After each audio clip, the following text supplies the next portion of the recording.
Élu de Dieu, écoute bien ce message. Si tes finances semblent constamment bloquées, si l'argent entre difficilement et disparaît rapidement, si chaque fois que tu es proche d'une percée financière quelque chose arrive pour tout arrêter, ce n'est pas toujours un hasard. La Bible nous révèle qu'il existe parfois des combats spirituels, invisibles qui cherchent à ralentir ou à bloquer les bénédictions des enfants de Dieu. Mais aujourd'hui, Dieu t'envoie ce message pour te dire ceci.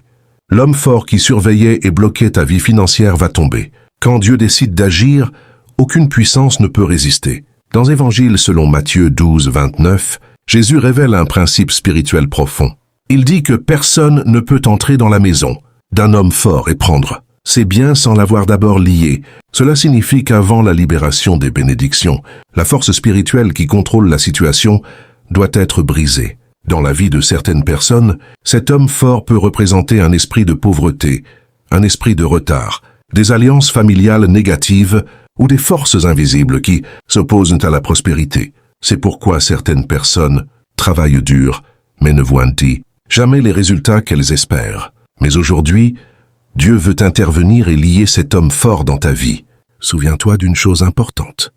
Dieu n'a jamais créé ses enfants pour vivre dans le manque constant.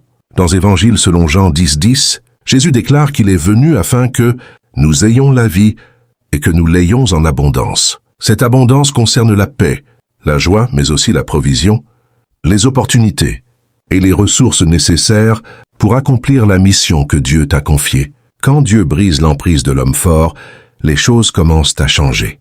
Les portes qui étaient fermées s'ouvrent, les opportunités apparaissent, les blocages invisibles disparaissent. Et soudain, ta vie commence à avancer. Quand Dieu commence à renverser l'homme fort, certains signes apparaissent. Le premier signe est que les attaques peuvent augmenter, mais ta foi devient plus forte. Le deuxième signe est que des opportunités inattendues commencent à apparaître. Le troisième signe est que Dieu met sur ton chemin des personnes destinées à t'aider et à te soutenir.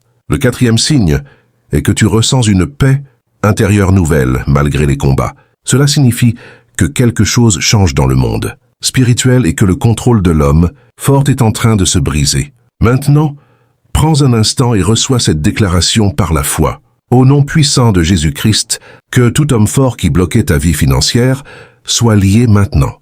Que toute force invisible qui retenait ta prospérité soit renversée. Que toute porte fermée s'ouvre. Que toute bénédiction retardée soit libérée. Que Dieu restaure tes opportunités, tes ressources et ta stabilité financière. Aujourd'hui peut marquer le début d'une nouvelle saison dans ta vie. Élu de Dieu, rappelle-toi toujours ceci. Quand Dieu décide de te bénir, personne ne peut l'empêcher.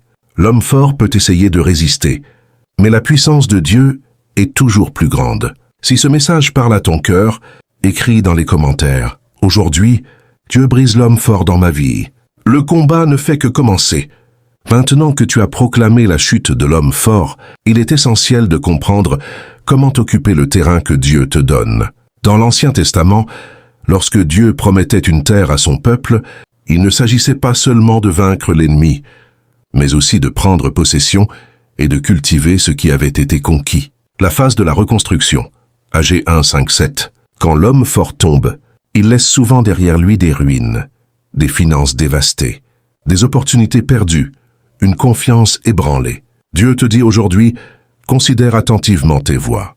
Il ne s'agit pas seulement de recevoir de l'argent, mais de recevoir la sagesse pour le gérer. La prospérité de Dieu ne détruit pas. Elle élève, elle stabilise, elle donne des fondations solides. Ne cherche pas uniquement le billet, cherche le plan de Dieu pour ta stabilité. L'importance de la préparation. 2 Rois 4, 1, 7. Dans l'histoire de la veuve, Élisée ne lui a pas donné d'argent. Il lui a donné une instruction qui a débloqué l'huile. L'huile représente l'onction, mais aussi les ressources cachées que tu as déjà. Peut-être que Dieu veut débloquer un talent en toi, une idée, une capacité de créer que tu avais sous-estimée. Quand l'homme fort est lié, l'onction créative de Dieu se répand sur toi. Tu vas commencer à voir des solutions, là où tu ne voyais que des problèmes. Le discernement des nouvelles opportunités. Ésaïe 45, 2, 3. Dieu dit, « Je renverserai devant toi les montagnes, et je briserai les portes d'airain. Je te donnerai les trésors cachés dans les ténèbres. » L'homme fort gardait ses trésors. Maintenant qu'il est lié, tes yeux spirituels doivent s'ouvrir. Attention, parfois la bénédiction ne viendra pas sous la forme d'un gros chèque, mais sous la forme d'une rencontre, d'une idée soudaine, d'une opportunité que le monde appelle hasard, mais que le croyant appelle providence. Sois attentif aux petits détails aujourd'hui. La persévérance dans la foi, Hébreux 10, 35-36, après une victoire. L'ennemi aime semer le découragement en te faisant croire que rien n'a changé. Ne regarde pas les circonstances immédiates. La démolition spirituelle peut prendre quelques jours à se manifester physiquement. Garde ton regard fixé sur la promesse. N'abandonne pas ta confiance. Elle porte une grande récompense. Chaque fois que la pensée du manque revient, oppose-lui la parole. L'Éternel est mon berger, je ne manquerai de rien. La responsabilité de l'intendance, Luc 16, 10. Quand Dieu débloque tes finances, il regarde ton cœur. Seras-tu un bon intendant? Seras-tu généreux? La prospérité biblique n'est pas un entassement égoïste, mais une capacité accrue de semer et de bénir les autres. Si tu veux que cette percée soit durable, engage-toi dès maintenant à être fidèle dans les petites choses et à utiliser cette délivrance pour la gloire de Dieu et pour avancer son royaume. Prière de positionnement pour la nouvelle saison. Père, au nom de Jésus, je te remercie parce que l'homme fort est lié dans ma vie. Maintenant, Seigneur, je te demande de remplir le vide. Remplis-moi de ton esprit de sagesse. Ouvre mes yeux spirituels pour que je voie les trésors cachés. Donne-moi un cœur d'intendant fidèle et non de consommateur avide. Je déclare que cette délivrance n'est pas un feu de paille, mais le début d'une fondation solide pour ma vie et ma descendance. Je prends autorité sur tout esprit de crainte qui voudrait me faire douter de cette victoire. Mes finances sont déliées au nom de Jésus. Élu de Dieu, la saison du trop peu est terminée. La saison de l'abondance ordonnée commence. Ce n'est pas le moment de douter, mais le moment de te préparer à recevoir. Si ce message a confirmé quelque chose dans ton cœur, écris dans les commentaires « Je me prépare pour ma saison de récolte » et partage ce message pour qu'un frère ou une sœur sache lui aussi que son heure est venue. Élu de Dieu, entre dans la vallée de la décision. Joël 3,14. Maintenant que l'homme fort est lié et que la reconstruction a commencé, une étape cruciale t'attend, la purification de ta source. Une parole puissante dans le livre du prophète Agé dit « L'argent est à moi, l'or est à moi, dit l'Éternel des armées. » Agé 2,8. Si les ressources appartiennent à Dieu, pourquoi restent-elles parfois bloquées entre tes mains? Parce que le canal par lequel elles coulent doit être purifié. Quinze la racine amère du passé. Hébreux 12, 15. Souvent, l'homme fort que nous avons lié avait un droit légal de rester. Ce droit, ce sont parfois des blessures non guéries, des décisions financières prises dans la colère ou des péchés de nos pères que nous avons répétés sans le savoir. Une racine d'amertume contre un patron, contre un parent qui n'a pas su pourvoir, ou contre Dieu lui-même peut empoisonner tes sources financières. Aujourd'hui, Dieu veut extirper cette racine. Il ne s'agit plus seulement de gagner de l'argent, mais de recevoir un cœur purifié, capable de supporter la bénédiction sans en être corrompu ou sans la voir fuir. Teus, la puissance de la dîme et de l'offrande. Malachie 3, 10, 11. Écoute bien ce secret spirituel. Quand l'homme fort est brisé, Dieu te demande de prouver ta foi par un acte. La dîme n'est pas une obligation légale, c'est une arme de guerre. C'est déclarer « Seigneur, c'est toi ma source, pas mon salaire ». Dieu promet qu'en retour, il châtiera le dévorant à cause de toi. Le dévorant, c'est souvent le même que l'homme fort. En semant dans la maison de Dieu, tu coupes spirituellement la main de l'ennemi qui voulait tout consumer. C'est une clé pour verrouiller ta délivrance. 3. La louange, le piège de l'ennemi, psaume 8, 3. Quand tu sors de prison, l'ennemi veut que tu regardes en arrière et que tu murmures. Mais la Bible dit que Dieu a établi sa force par la bouche des enfants. La louange construit un mur autour de ta victoire. Quand tu sors de cette période de blocage, ne parle pas de ta pauvreté passée. Prophétise ta prospérité future. Ne dis pas « je n'ai jamais d'argent ». Dis « mon Dieu pourvoit à tous mes besoins selon sa richesse ». Tes paroles construisent la maison dans laquelle tu vas habiter. 4. Le combat de l'identité. L'homme fort te faisait croire que tu étais un pauvre, un raté, un sans chance. Maintenant que Dieu brise son emprise, il doit briser ce mentalité de pauvre dans ton esprit. Tu n'es plus un mendiant spirituel. Tu es un enfant du roi. Les enfants du roi ne quêtent pas, ils récoltent. Ils ne luttent pas pour survivre. Ils règnent dans la vie par Jésus-Christ. Accepte cette nouvelle identité aujourd'hui. Le feu de l'épreuve. 1 Pierre 1,7. Pourquoi certaines personnes retombent-elles dans le blocage après une délivrance? Parce que l'homme fort essaie de revenir avec 7 esprits plus méchants que lui. Matthieu 12, 43-45. Pour l'en empêcher, Dieu permet parfois une petite épreuve pour tester ta foi. C'est comme un feu qui rend l'or plus pur. Si après cette parole tu traverses une petite tempête financière, ne doute pas. C'est le signe que l'ennemi teste ta résistance. Tiens bon, la tempête prouvera que ta maison est bâtie sur le rocher. Prière d'ancrage et de purification. Père, au nom de Jésus, je te présente mes sources. Je te présente mon cœur. Si une racine amère a donné un droit à l'ennemi, je la confesse et je m'en repens. Je te rends Seigneur sur chaque centime qui entre et qui sort de ma maison.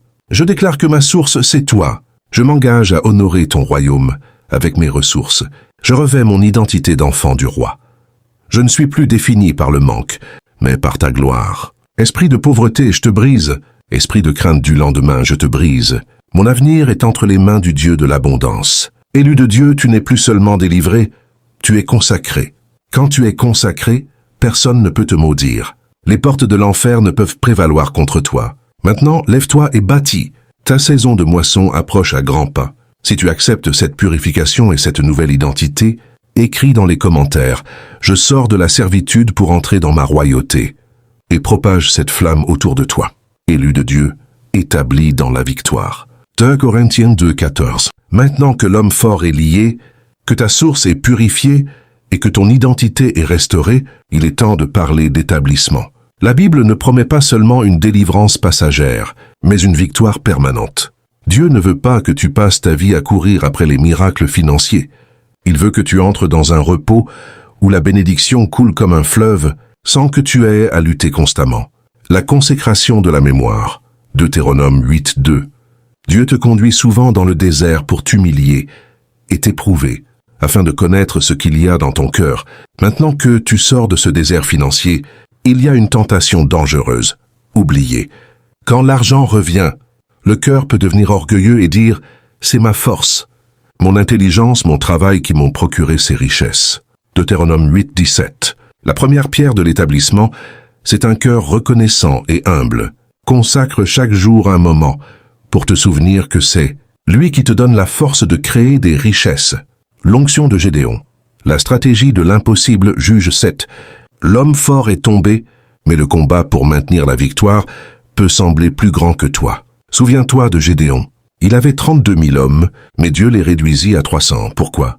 Pour que personne ne puisse s'attribuer la gloire. Parfois, après une délivrance, Dieu va te demander de faire des choses qui semblent illogiques humainement. Il va réduire tes ressources pour te montrer que lui seul est ta ressource. Ne panique pas si tu passes par une phase de réduction. C'est le process de sélection divine.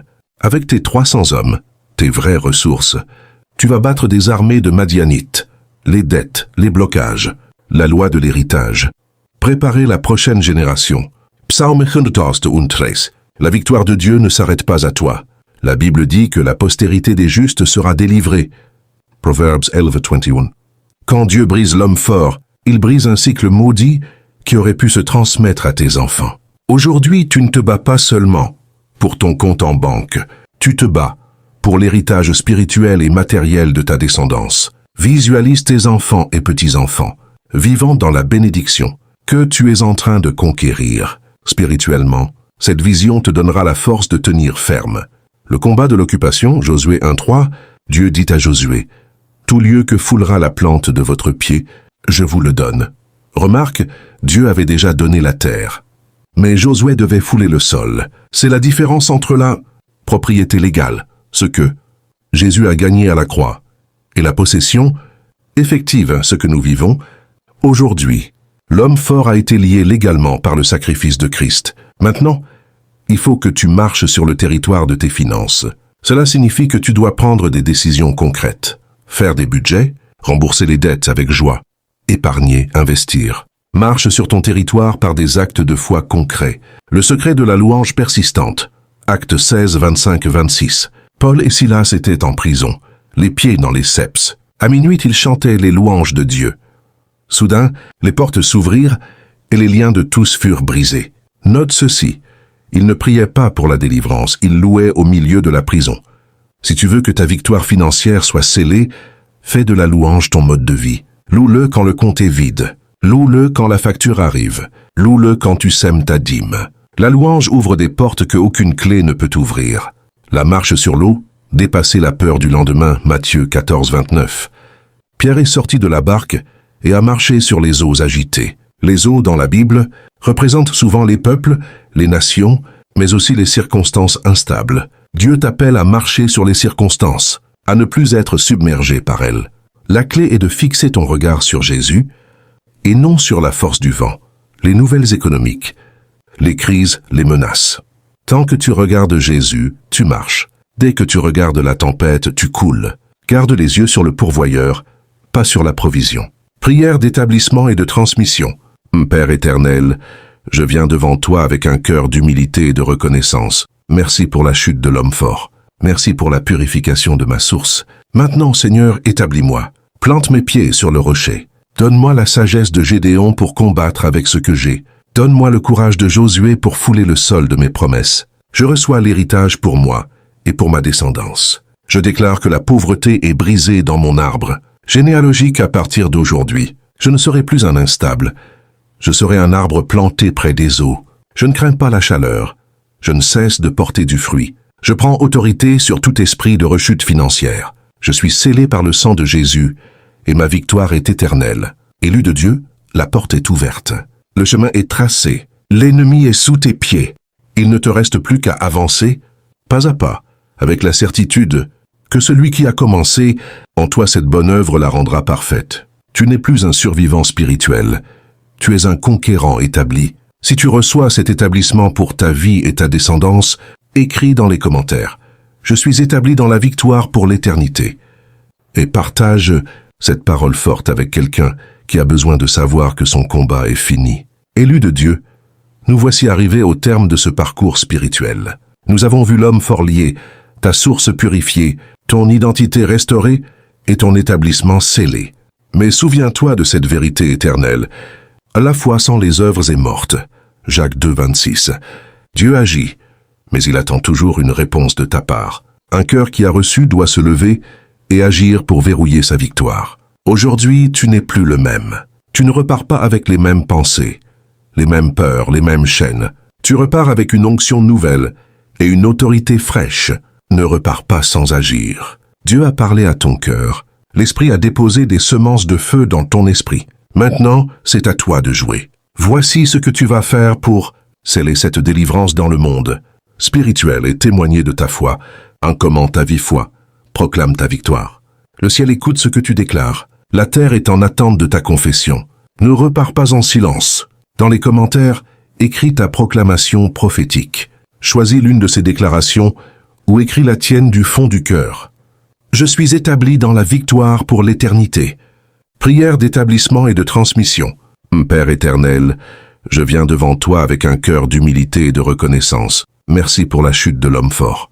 Merci pour la purification de ma source. Maintenant, Seigneur, établis-moi. Plante mes pieds sur le rocher. Donne-moi la sagesse de Gédéon pour combattre avec ce que ma source est purifiée. Ma finance est déliée. L'homme fort est tombé, je règne en Christ. Je sors du désert pour entrer dans ma prospérité. Aucune malédiction ne peut plus bloquer ma vie. En écrivant, tu imprimes la vérité dans ton cœur et tu déclares à l'ennemi que son règne et c'est fini sur ta vie. 2. Like ce message. Allume un feu d'autel. Le like, ce n'est pas juste un geste technique. C'est un amen numérique. C'est dire, Seigneur, je suis d'accord avec chaque parole prophétique prononcée ici. J'appose mon sceau sur cette vérité. Henley Kant. Tu actives la bénédiction sur ton profil et tu dis à l'algorithme céleste, envoie cette parole à ceux qui en ont besoin. 3. Partage. Deviens un canal de bénédiction. Dieu ne te bénit pas seulement pour toi. Tu es béni pour être une bénédiction. Genèse 12, 2. Quelqu'un dans ta liste d'amis, dans ta famille, dans ton église, est en train de pleurer à cause des blocages financiers. Peut-être qu'il ou elle est sur le point d'abandonner. En partageant cette vidéo, tu deviens un messager de délivrance. Partage-la maintenant sur WhatsApp, Facebook, Instagram. Dis, j'ai reçu ma percée et je te transmets la même onction. N'attends pas. Sois cet instrument entre les mains de Dieu. 4. Abonne-toi. Rejoins la famille de la victoire. Si ce message t'a parlé, si ton cœur a brûlé en toi, c'est que le Seigneur a une suite pour ta vie. Ne reste pas seul dans ton combat. Abonne-toi à cette chaîne. Active la cloche de notification. Nous allons continuer à avancer ensemble, à recevoir la manne quotidienne, à combattre les bons combats, à grandir dans la foi et à voir la main de Dieu se mouvoir. Fais partie de ceux qui ne lâchent rien. Élu de Dieu, la suite t'appartient. La parole que tu as reçue aujourd'hui n'est pas une simple information. C'est une transformation. Marche dans cette vérité. Agis comme quelqu'un de déjà victorieux. Parle comme quelqu'un de déjà prospère. Prie comme quelqu'un qui a déjà reçu. Que l'Éternel te bénisse et te garde. Que l'Éternel fasse luire sa face sur toi et t'accorde sa grâce. Que l'Éternel tourne sa face vers toi et te donne la paix. Et que la prospérité divine t'accompagne tous les jours de ta vie. Au nom puissant de Jésus-Christ. Amen et Amen. Alors, qu'attends-tu? Commente, like, partage, abonne-toi maintenant et entre dans ta saison de moisson.